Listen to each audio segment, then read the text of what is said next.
Les trois objectifs au départ, au lancement du réseau, c'était de démontrer qu'il est possible de réduire les phytos.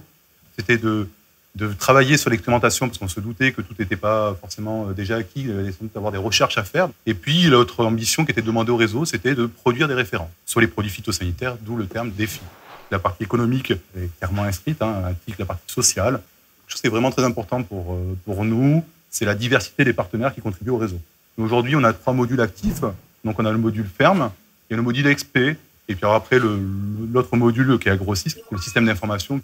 Vous donner quelques mots sur le réseau XP. En gros, l'idée c'était de mettre des gens autour de la table pour travailler sur une problématique commune et proposer des solutions dans une logique d'itinéraire innovant et en rupture par rapport aux itinéraires classiques, donc avec des fortes réductions de produits phytosanitaires.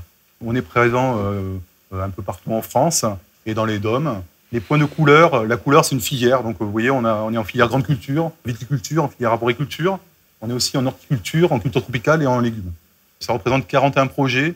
Ces 41 projets regroupent 200 sites et ça nous permet de tester à peu près 400 systèmes de culture économes. Le réseau Défi XP est en fait une produit de sortie du Grenelle de l'environnement, de l'expertise éco-phyto R&D, qui a promu l'approche système de culture comme étant une approche particulièrement intéressante pour aller vers de la réduction de l'usage des produits phytosanitaires grâce à une combinaison de leviers.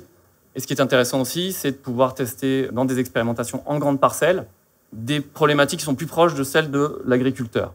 Du coup, la méthodologie d'expérimentation système n'est pas tout à fait la même que celle dans les expérimentations analytiques, qu'on peut résumer en 4 points. L'expérimentateur va définir un certain nombre d'objectifs et de contraintes qu'il va fixer à son système de culture, qui va fixer aussi des indicateurs de performance visés dans ces objectifs. L'étape suivante va être de formaliser un certain nombre de règles de décision qui sont un élément crucial de la conduite de l'expérimentation. Donc là, vous avez une petite image qui représente ce qu'on appelle un schéma décisionnel. Et c'est une façon de représenter les différents leviers qui sont combinés à l'échelle du système de culture. La troisième étape est ensuite une étape d'application au champ du système. On va faire aussi beaucoup de suivi de variables qui nous permettent à la fois de décider et aussi de juger de la pertinence et de la réussite des règles de décision.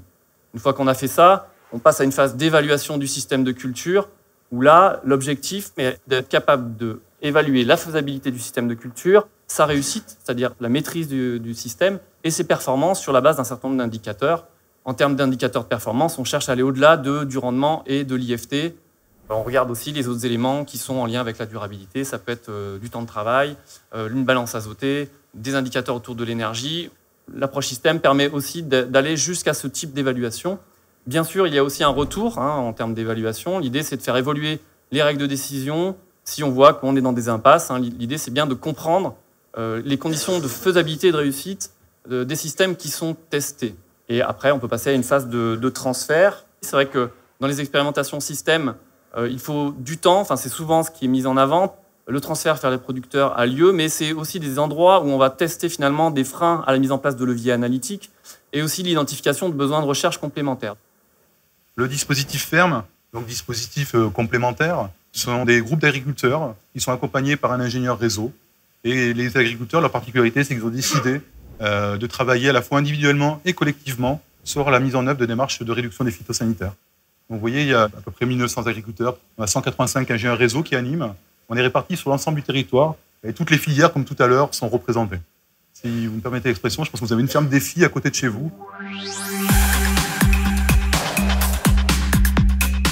Pour réduire l'utilisation des produits phyto, nous avons utilisé 3 leviers.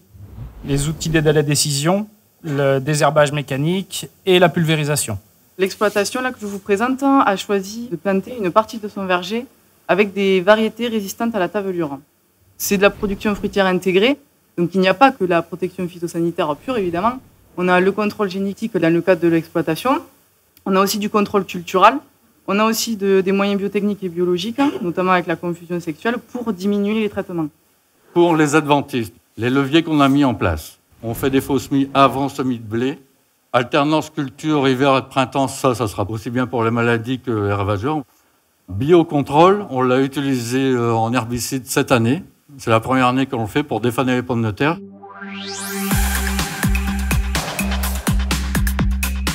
Pour les 2 dernières campagnes, 2013 et 2014, en commençant par la grande culture, polyculture, élevage, la baisse d'IFT en moyenne sur l'ensemble de cette filière-là est de moins 10% par rapport à l'IFT initial pour les différentes espèces arboricoles, excepté peut-être la pêche. On a une tendance à la réduction moyenne de l'usage de pesticides.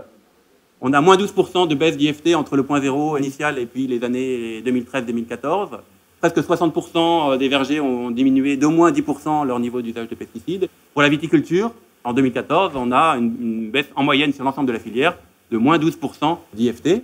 Un certain nombre de viticulteurs du réseau Défi ont changé leurs pratiques de façon assez considérable avec des baisses d'IFT qui sont supérieures à 30%, voire supérieures à 50%.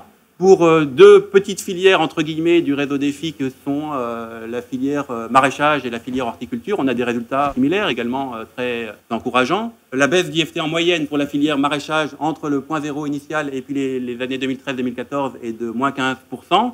Pour la filière horticulture, il y a eu des progrès très importants en termes de réduction d'usage d'IFT, de l'ordre de moins 40% pour les 3 groupes de fermes qui font de la canne à sucre. Un groupe en Martinique, un groupe en Guadeloupe et un groupe à La Réunion. On a en moyenne sur cette production une baisse de moins 20%, moins 22% même, entre le point zéro et l'année 2014. Pour présenter tous ces résultats, il y a un vrai effort de la part du réseau pour communiquer. Et dans le réseau ferme, c'est plus de 1000 actions qui ont été réalisées. Dans le réseau XP, 450 actions. Donc sur le terrain, il y a vraiment des choses qui se font de manière régulière. Quand on parle d'action, ça peut être une journée porte ouverte, la participation à un colloque, un salon, une intervention dans un établissement d'enseignement agricole. Voilà, donc ça peut être vraiment divers et varié. Donc derrière, il y a aussi des productions, ça peut être des articles, des supports. Enfin, les acteurs localement font vraiment beaucoup de choses. La démarche Défi, tout en s'appliquant aujourd'hui à la réduction d'usage des phytos, a une portée bien plus large.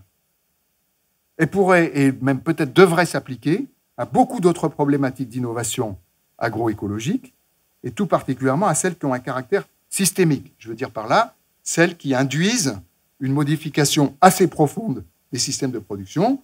C'est le cas de la gestion de l'azote, c'est le cas de l'économie d'énergie, c'est le cas de la gestion de la fertilité des sols, c'est le cas aussi de la diversification des cultures, etc.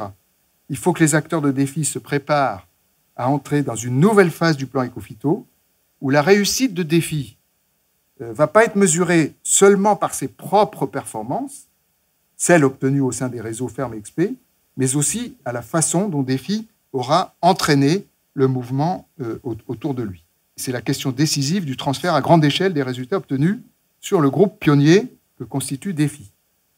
Autrement dit, le passage 3 000 à 30 000, à 300 000. C'est ça qui nous intéresse. 3 000, 300 000. 300 000, c'est la ferme France. En tant que dispositif et démarche d'innovation, Défi a une portée qui s'étend à finalement toute l'innovation agroécologique. Donc, écoutez, bon courage à tous. Il y a du pain sur la planche, mais franchement, dans 10 ou 20 ans, vous serez fiers de pouvoir dire « j'étais dans ce coup-là ».